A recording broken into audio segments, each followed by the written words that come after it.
family tradition should forever be forgotten. Growing up with 12 siblings in our cramped 2-story house, my parents were absolutely insane. There were bunk beds crammed into every room, stacked so high you could barely sit up without hitting the ceiling. The walls constantly vibrated with crying babies, arguing teenagers, and creaking floorboards. Hand-me-down clothes never quite fit, threadbare and stained by the time they reached the youngest kids. Dinner was usually watered-down soup with barely any vegetables, served with stale bread we tore into pieces to make it last. We never got normal Christmas presents because money was tight, but looking back, I realized they were planning something much darker. Every Christmas Eve, one child was chosen to be Santa's helper. We thought it was the greatest honor imaginable. The chosen kid would beam with pride as Mom and Dad explained they'd been selected for this special privilege. They had to spend the entire night locked in the cold, concrete basement workshop to help Santa prepare gifts for Christmas morning. The rest of us would lie awake, huddled together, listening to muffled sounds drifting up through the floorboards like ghostly whispers. We heard drilling that seemed endless, hammering that echoed like gunshots, sawing that scraped our nerves, and sometimes what sounded like screaming that made our blood run cold. But Mom always brushed off our concerns, saying it was just hard work and Christmas magic being made down there. My twin sister Sylvia was always the obvious favorite among all of us kids. She was naturally sweet and gentle, with curly blonde hair that caught the light like an angel's. She was incredibly artistic, always drawing pictures of flowers and rainbows on scraps of paper, and never questioned anything our parents told us. She had this innocent way of accepting everything at face value, never doubting their explanations.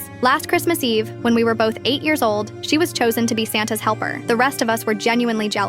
Sylvia practically glowed with happiness as Dad led her down the creaking wooden stairs. I remember lying in the top bunk that night, staring at the water-stained ceiling and counting brown spots. My younger brother Jake was tossing and turning below, and I could hear other kids whispering nervously in the darkness. The sounds from below got really bad around midnight. Sylvia's screaming was completely different from previous years when other siblings had been chosen. It was more desperate, more raw, more terrified, like an animal caught in a trap. When I tried to sneak downstairs to check on her, Dad was waiting at the basement door like a guard. His eyes looked wild and unfocused, and he blocked my path, firmly saying Santa needed complete focus for his important work. Christmas morning came gray and cold, but there were no presents under our pathetic little tree. Dad nervously explained that Santa was running behind schedule, and we would get our gifts later. His voice cracked, and he kept wringing his hands. But Sylvia never came upstairs for breakfast, lunch, or dinner. When we kept asking where she was, our voices getting more panicked, Mom would start crying uncontrollably and repeat that Santa took his very best helper back to the North Pole with him. I snuck down to the basement that afternoon while everyone else was napping. The door was unlocked for the first time in hours. What I found still haunts my nightmares. Sylvia tied tightly. There were fresh drill holes and arm. A crumpled note nearby was written in Dad's unmistakable handwriting. Practice makes perfect helpers. I screamed louder than I ever had in my life. The police arrived within hours after neighbors called about the noise. Sylvia miraculously survived. All 13 of us kids were immediately separated and sent to different foster homes scattered across the state. We haven't seen each other since that terrible day. We miss you every single day, Sylvia. I hope you found a real family who loves you properly. That was 25 years ago.